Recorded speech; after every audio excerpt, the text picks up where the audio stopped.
The evening sky was turning dark blue as Colonel Sophia Washington drove her black sedan down the quiet streets of Millfield. She had just finished a long meeting at the military base where she was running a special training program. After 20 years in the Army, late nights were nothing new to her. She checked her watch, almost 9:30 p.m. The streets were mostly empty, with just a few cars passing by. Colonel Washington was looking forward to getting back to her temporary apartment, changing out of her uniform, and maybe calling her sister before bed. Her car radio played soft jazz as she carefully maintained the speed limit. Colonel Washington was always careful about following rules.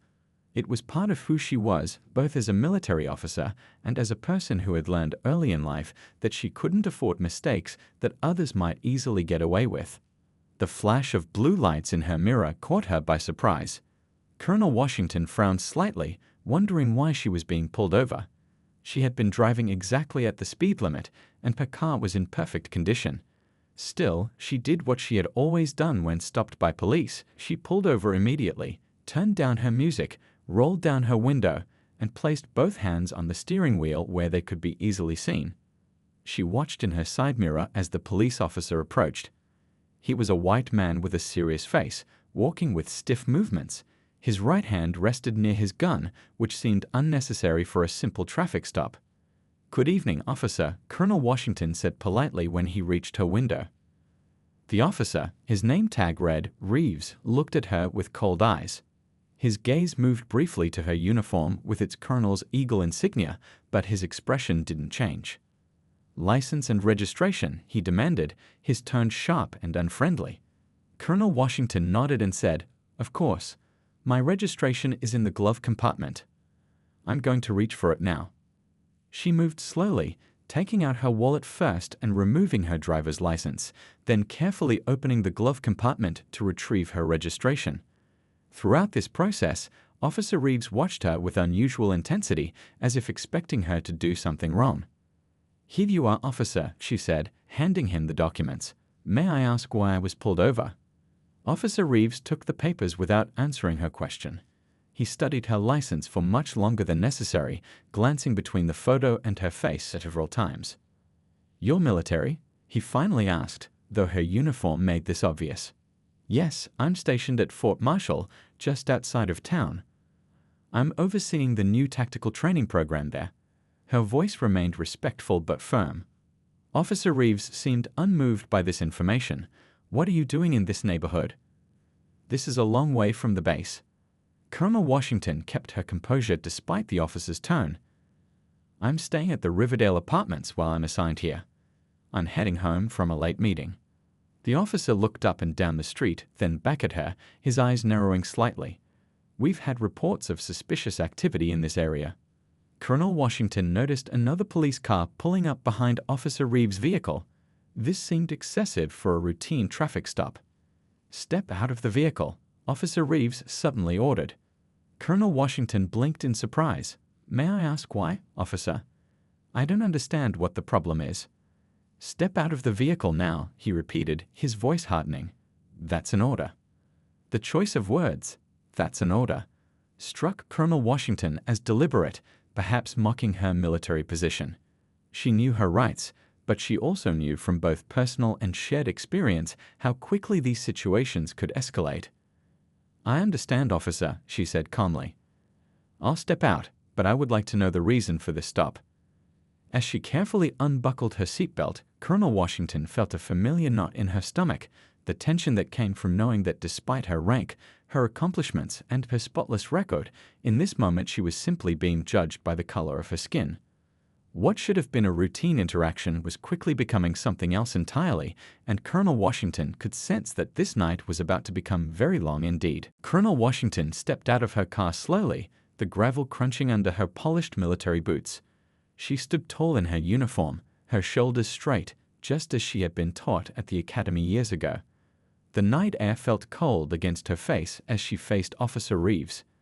"Stand by your vehicle with your hands where I can see them," Officer Reeves instructed, his voice carrying an edge that seemed out of place for the situation. Colonel Washington complied, placing her hands on the roof of her car. She could hear the radio chatter from the second police car that had pulled up. It seemed excessive, 2 police cars for a traffic stop where she hadn't even been told what she'd done wrong. The second officer approached, a shorter man with a buzz cut. His name tag read Daniels. He nodded to Officer Reeves as if confirming something unspoken between them. "What seems to be the problem, officers?"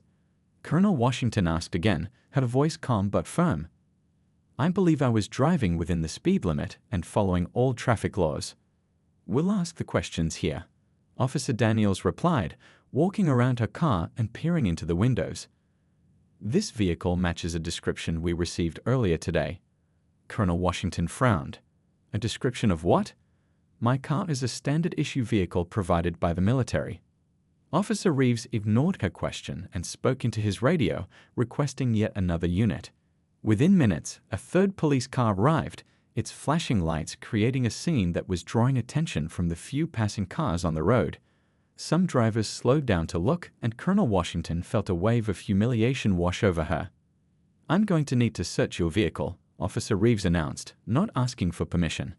"Officer, I do not consent to a search," Colonel Washington stated clearly. "I have rights as a citizen, and unless you have probable cause or a warrant, you cannot search my vehicle." Officer Reeves' expression hardened. "Are you refusing to cooperate with law enforcement, ma'am?" "I'm not refusing to cooperate. I'm exercising my constitutional rights," she explained. "I'm also an Army colonel stationed at Fort Marshall, and I'd like to contact my commanding officer about this situation." This statement seemed to irritate Officer Reeves further. "Your rank doesn't mean anything out here. This isn't the Army." The third officer who had just arrived was older, with gray at his temples. His name tag identified him as Sergeant Hoffman. He walked up to Colonel Washington and looked her up and down, taking in her uniform and rank insignia. "Having some trouble, Reeves?" he asked, not addressing Colonel Washington directly. "She's being difficult," Officer Reeves replied, as if Colonel Washington wasn't standing right there. "Claims she's some big shot from the base." Sergeant Hoffman finally turned to Colonel Washington. "Ma'am, things will go much easier for you if you cooperate. We've had reports of unauthorized personnel in military uniforms in this area. We need to verify your identity and status." Colonel Washington knew this was absurd. Her military ID was legitimate, her uniform was real, and there was no logical reason for this level of suspicion. "Sergeant, I've already provided my identification," she said. "It clearly shows my rank and status. You can call the base to confirm if you have concerns." Instead of responding to her reasonable suggestion, Sergeant Hoffman nodded to the other officers.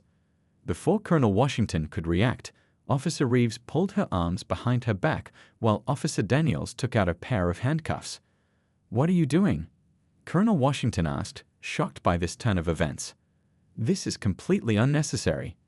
"Standard procedure," Sergeant Hoffman said flatly as the cold metal closed around her wrists. The handcuffs bit into her skin as they were tightened. Colonel Washington stood in disbelief as passing cars slowed even more, their occupants staring at the scene, a uniformed Army colonel in handcuffs surrounded by police officers. "I want to make a phone call," Colonel Washington demanded, fighting to keep her voice steady despite her growing anger and humiliation. "This is an unlawful detention." "You'll get your phone call," Sergeant Hoffman said with a slight smile that didn't reach his eyes. "After we've had a chance to talk at the station." Officer Daniels began to search through her car without permission, pulling out her briefcase and military duffel bag. "Be careful with those," Colonel Washington said. "Those contain sensitive military documents." "Even more reason to check them thoroughly," Sergeant Hoffman replied, taking her phone from the car's center console and pocketing it. "Looks like we're going to have a lot to discuss, Colonel." As they led her toward the police car, Colonel Washington caught sight of someone recording the scene with their phone from across the street. Perhaps that was a good thing. At least there would be evidence of how this routine traffic stop had spiraled into something much more concerning. The police station was surprisingly quiet for a weeknight. Colonel Washington sat alone in a small interrogation room, her hands still cuffed behind her back. The hard metal chair dug into her spine as she tried to maintain her composure. The wall clock ticked loudly, showing that she had been waiting for over an hour. Her military training had prepared her for many difficult situations, but nothing quite like this. The room was cold, probably deliberately so. and the bright overhead light flickered occasionally, creating an unsettling atmosphere. Finally, the door opened. Officer Reeves walked in first, followed by Sergeant Hoffman, who carried a thin folder. Neither spoke as they took seats across from her at the small metal table. "You've been holding me here for over an hour," Colonel Washington said, breaking the silence. "I have the right to know why I'm being detained, and the right to make a phone call." Sergeant Hoffman placed the folder on the table but didn't open it. "Colonel Washington, we have a situation here that requires some delicate handling." "There's nothing delicate about unlawful detention," she replied firmly. "I've committed no crime." Officer Reeves leaned forward, his expression smug. "You military types always think you're above the law, don't you?" Colonel Washington kept her eyes on Sergeant Hoffman, recognizing him as the decision-maker. "I respect the law greatly, which is why I'm concerned about how it's being applied right now." Hoffman finally opened the folder, sliding a printed photograph across the table. Colonel Washington looked down and felt her stomach tighten. It was a photo of her, clearly doctored, showing her in what appeared to be a compromising situation with someone in civilian clothes. "This is obviously fake," she said immediately, her voice steady despite her shock. "What exactly is happening here?" "We received some concerning information about possible security breaches at Fort Marshall," Sergeant Hoffman said, his tone falsely professional. "Information leaks, unauthorized access, serious matters." Colonel Washington understood the game now. "And you think I'm involved?" "Based on a poorly photoshopped picture." "There's more," Hoffman continued, pulling out additional papers.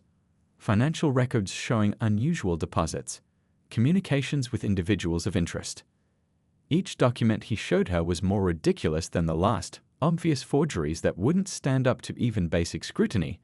But Colonel Washington also knew that false accusations, even when disproven, could leave lasting damage to a military career. "These are all fabricated," she stated firmly. "What is it you actually want?" The two officers exchanged glances before Hoffman spoke again. "We have a proposal," he said, closing the folder. "Fort Marshall has certain restricted areas, security protocols, information that would be valuable to know. You're asking me to spy for you? To betray my oath?" Colonel Washington couldn't keep the disbelief from her voice. Reeves shrugged. "Call it what you want. We call it cooperation. A mutually beneficial arrangement. And if I refuse this arrangement?" Hoffman tapped the closed folder. "These documents could find their way to your commanding officers, to the press. Even if they're eventually proven false, the damage would be done. Military careers have ended over less." Colonel Washington felt a cold anger building inside her. Throughout her 20 years of service, she had faced discrimination, doubts about her abilities, and unfair scrutiny, but never such a blatant attempt at corruption. "You should consider your options carefully," Hoffman continued, clearly mistaking her silence for hesitation. "We're not asking for much, just access codes, patrol schedules, information about who comes and goes, small things." "Small things that would compromise national security," Colonel Washington replied. "You do understand that what you're proposing is a federal offense. Attempting to blackmail a military officer into espionage." Reeves laughed. "And who's going to believe you? Your word against two respected police officers." "I think I've heard enough," Colonel Washington said. "I want my phone call now." "Not until we reach an understanding," Hoffman insisted, his friendly facade slipping. "We already have an understanding," Colonel Washington said, sitting up straighter despite her uncomfortable position. "I understand exactly what kind of officers you are, and you should understand that I will not be intimidated or blackmailed." Hoffman's face hardened. "You're making a mistake, Colonel. We can make things very difficult for you." "I want my phone call," she repeated firmly. "Now. Or should I add to denying constitutional rights to the list of charges when this is investigated?" The mention of an investigation seemed to give Hoffman pause. After a moment, he nodded to Reeves, who looked annoyed but stood up. "One call," Hoffman said. "Make it count." Little did they know that the one call Colonel Washington had in mind would change everything about this confrontation and their futures. Officer Reeves led Colonel Washington to a small room with a single phone on the wall. He removed one handcuff but left the other attached to her wrist, giving her just enough freedom to make the call. He stood by the door, arms crossed, watching her every move. I'll need some privacy for this call, Colonel Washington said firmly. Reeves snorted. Not happening. You get to make your call, but I'm staying right here. Colonel Washington knew arguing would be pointless. She turned to face the wall as much as possible, giving herself what little privacy she could manage. She took a deep breath and dialed a number from memory, not her lawyer, not family, but a direct line that few people had access to. After 3 rings, a crisp voice answered. General Thompson's office. This is Colonel Sophia Washington, she said clearly. I need to speak with the general urgently. There was a brief pause on the line. Colonel Washington could feel Officer Reeves shifting behind her, suddenly paying closer attention. One moment, Colonel, the voice replied. The line was silent for about 30 seconds before a deeper voice came on. Washington, it's nearly midnight. What's going on? Sir, I apologize for the late hour, Colonel Washington spoke formally, aware of her audience. I'm currently being detained at the Millfield police station. Officers have confiscated classified materials from my vehicle, attempted to blackmail me into providing military intelligence, and are holding me without charges. She could hear Officer Reeves stepping closer behind her, clearly not expecting this level of directness. Say that again. General Thompson's voice had lost any trace of sleepiness. I've been unlawfully detained, sir. The officers have explicitly demanded access codes and security information about Fort Marshall in exchange for my release.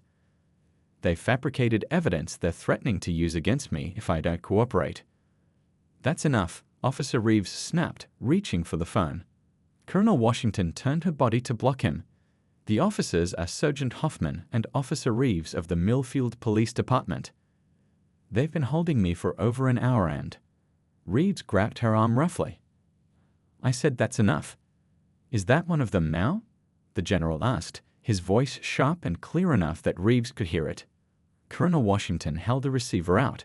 General Thompson would like to speak with you, officer. Reeves looked at the phone as if it might bite him. His face had lost some of its color. He hesitated, then reluctantly took the receiver. This is Officer Reeves, he said, trying to sound authoritative. Colonel Washington couldn't hear what was being said on the other end of the line, but she could see the effect it was having on Reeves. His face grew increasingly pale, and he stood straighter, almost at attention. Yes, sir, he said after about a minute of listening. I understand, sir. No, sir, I wasn't aware of. He was interrupted by whatever the general was saying. Reeves swallowed hard. The Assistant Secretary of Defense. Reeves repeated, his voice suddenly much higher. He glanced at Colonel Washington with new eyes, a flicker of fear replacing his previous arrogance. Colonel Washington kept her expression neutral, though she felt a small sense of satisfaction seeing the tables beginning to turn. Yes, sir. Right away, sir, Reeves said, looking increasingly uncomfortable. He handed the phone back to Colonel Washington with a shaking hand. General, she said into the receiver. Colonel Washington, the Secretary of Defense, has been notified, as has the FBI.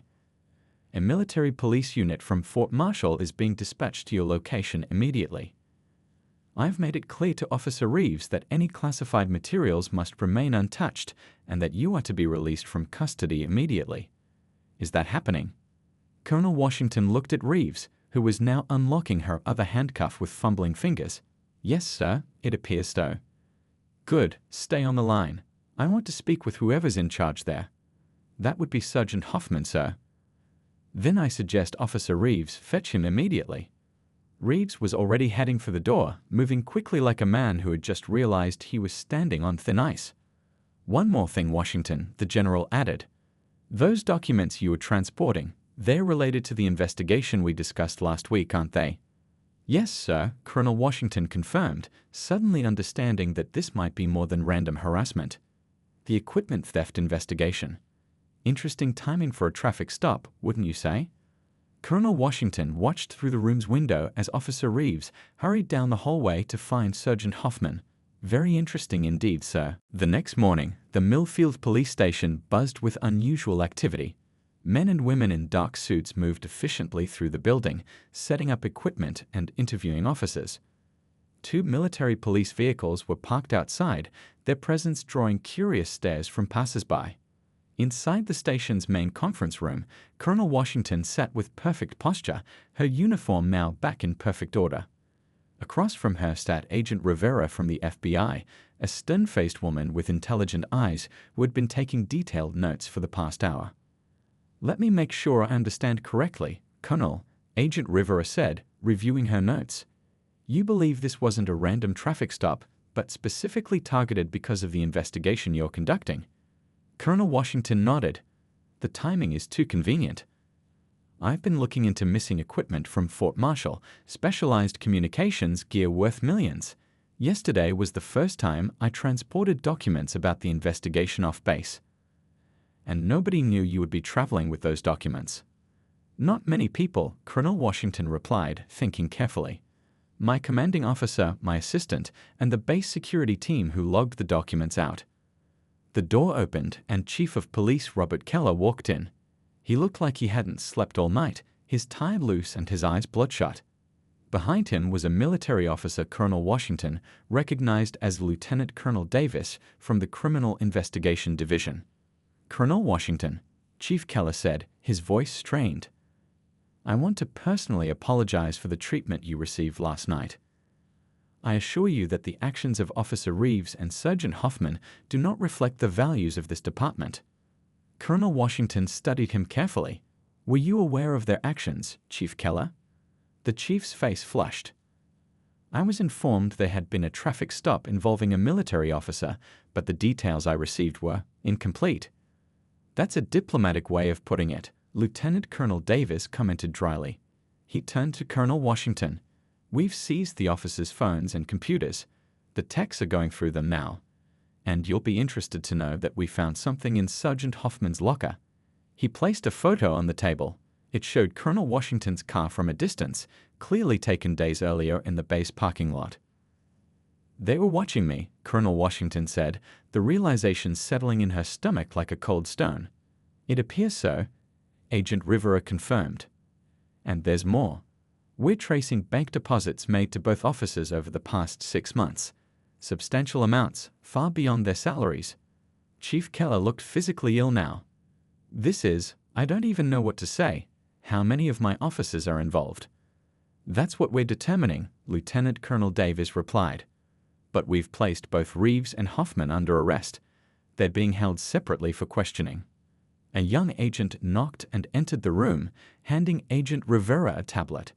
She read the information, her eyebrows rising. "It seems Sergeant Hoffman is ready to talk," she said. "He's asking for a deal." "Already?" Colonel Washington wasn't surprised. Men like Hoffman often broke quickly when their positions of power were stripped away. "He claims he can give us information about stolen military equipment being moved through Millfield," Agent Rivera continued. "Says he was paid to ensure certain vehicles weren't stopped or searched." Colonel Washington exchanged a look with Lieutenant Colonel Davis.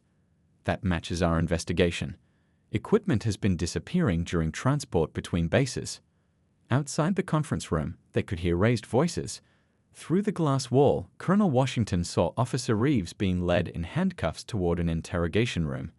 He caught sight of her watching, and his face twisted with anger. "We'll need your full statement about everything that happened last night," Agent Rivera said, turning back to Colonel Washington.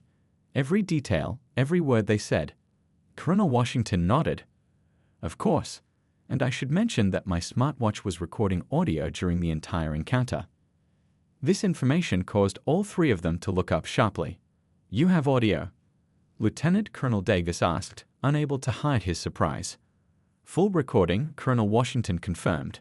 "From the moment I was pulled over until I was finally released. Years of experience taught me to document encounters like these."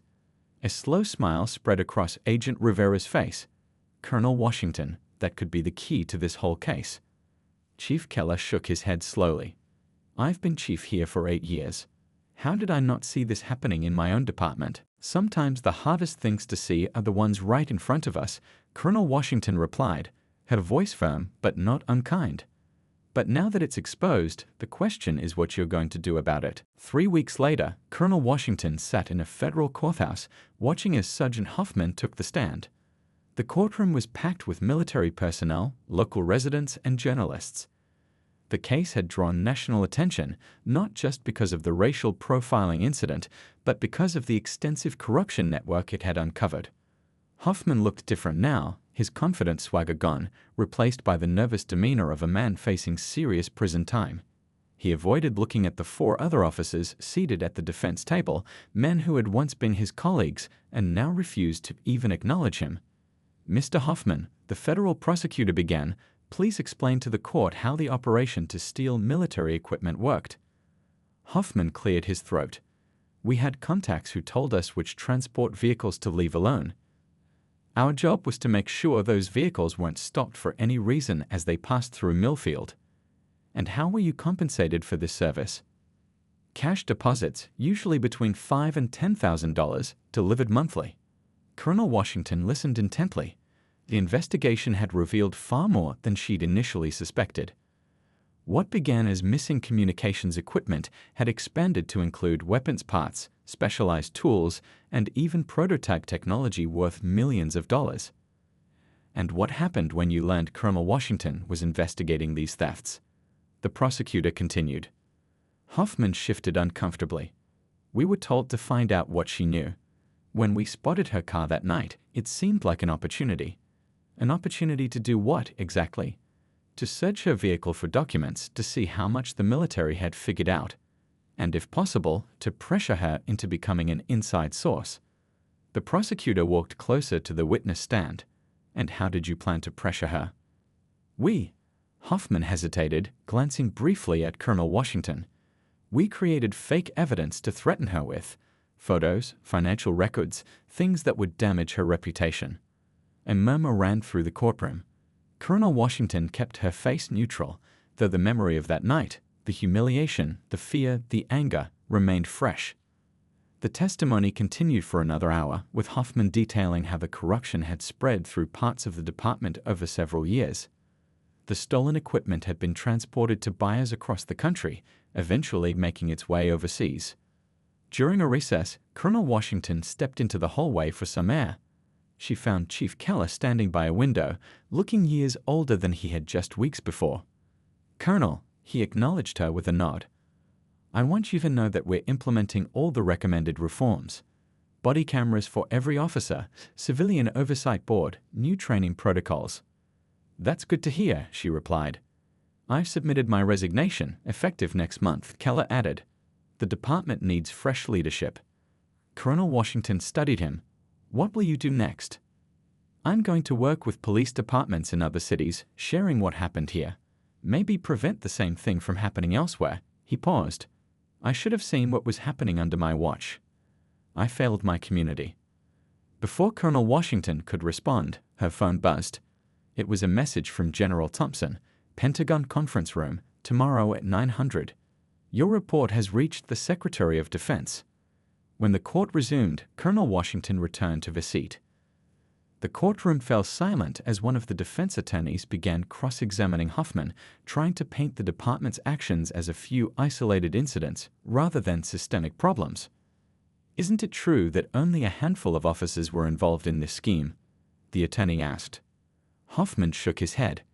"It wasn't just a few bad apples. This was how things worked. Everyone knew certain officers treated people differently based on their race, but nobody spoke up. Everyone knew some vehicles got special treatment, but nobody asked questions. Silence becomes permission."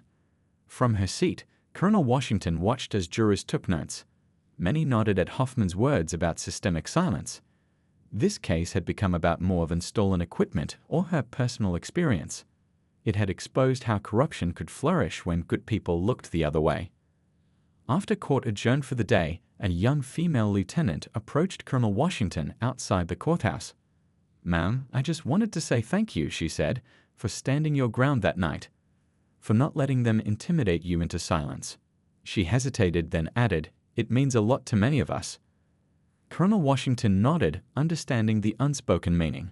Sometimes one voice is all it takes to break the silence. 2 years later, Colonel Washington, now Brigadier General Washington, stood at a podium in the Millfield Community Center. The room was filled with people, police officers in their dress uniforms, military personnel, local residents, and reporters. A banner hung across the back wall. Community Unity Summit, Building Trust Together. General Washington looked different now. The silver star on her uniform reflected her promotion, but there was something else too, a quiet confidence that came from having faced injustice and emerged stronger. 2 years ago, I was handcuffed on the side of a road not far from here, she began, her voice steady and clear. What started as a traffic stop revealed a network of corruption that had infected parts of local law enforcement and threatened national security. She paused, looking across the diverse faces watching her. It would have been easy to walk away after the trials ended, to return to my military duties and leave Millfield behind. But that would have solved nothing in the long term. The audience was silent, hanging on her words. In the front row sat Chief Patricia Wilson, who had taken over the police department after Keller's resignation. Beside her were several community leaders who had worked tirelessly to heal the divisions in Millfield. Real change doesn't come from punishment alone, General Washington continued. It comes from rebuilding what was broken: trust, accountability, communication. She gestured to a table where police officers and community members sat together. The Civilian Oversight Committee has reviewed over 200 police interactions in the past year. They've recommended improvements, recognized excellent police work, and created a new standard of transparency. General Washington clicked a button, and the screen behind her showed statistics. Complaints against officers down by 62%, community engagement up by 78%, and crime rates steadily declining. These numbers tell a story, but not the whole story, she said. The real change is in the everyday interactions that don't make headlines. The traffic stop where both the officer and the driver feel safe and respected. The neighborhood meeting where residents and police problem solve together. She moved away from the podium, stepping closer to the audience. When I drive through Millfield now, I see officers walking neighborhood beats, knowing residents by name. I see community members volunteering at the police station. I see schools where children learn that law enforcement should be trusted allies, not feared adversaries. In the back of the room stood Lieutenant Rodriguez, one of the officers who had helped expose the corruption. His career had almost ended when he came forward with information about his fellow officers, but now he led the department's new integrity unit. The Washington Protocol that grew from this case has now been adopted by 43 police departments across the country, General Washington explained. It creates clear guidelines for police interactions, accountability measures, and community involvement in oversight. She returned to the podium to conclude her speech. What happened to me that night was terrible, but it wasn't unique. What is unique is how this community responded. Instead of denial, you chose accountability. Instead of division, you chose unity. Instead of forgetting, you chose to learn and grow. General Washington looked across the room one more time. The work isn't finished. Trust is rebuilt one day at a time, one interaction at a time. But Millfield has shown that when good people refuse to be silent, when they demand better from institutions meant to protect them, real change is possible. The applause was immediate and heartfelt. As General Washington stepped away from the podium, Chief Wilson rose to shake her hand, followed by community leaders, officers, and residents. Later, as the event wound down, a young officer approached General Washington. "Ma'am, I just graduated from the academy last month. We studied your case extensively during training." "And what did you learn from it?" General Washington asked. The young officer thought for a moment. That the uniform, whether police or military, is about service, not power. That our authority comes from the community's trust, and we have to earn that trust every day. General Washington smiled. That's exactly right. As she left the community center that evening, General Washington paused to look back at the town of Millfield. The streetlights were coming on, illuminating families walking together, officers on patrol nodding to residents they knew by name, people going about their evening feeling safer than they had in years. Sometimes, she thought, the worst moments can lead to the best changes, if we have the courage to face difficult truths and the determination to create something better.